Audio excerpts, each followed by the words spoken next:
na kahit sa araw lang, kahit ngayon lang, paramdam nyo na mahal nyo ako bilang nanay ninyo. Sana naman, bago nyo ako sumatan kasi nag-abroad ako para sa inyo, nagtrabaho ako, kaya ako napalayo sa inyo. Sana naman, isipin nyo rin lahat ng sakripisyo ko para sa pamilya na to. Sana naman,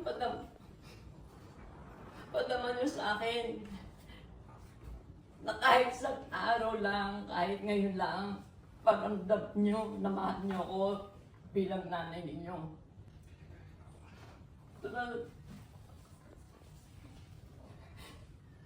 Birthday ko ngayon eh.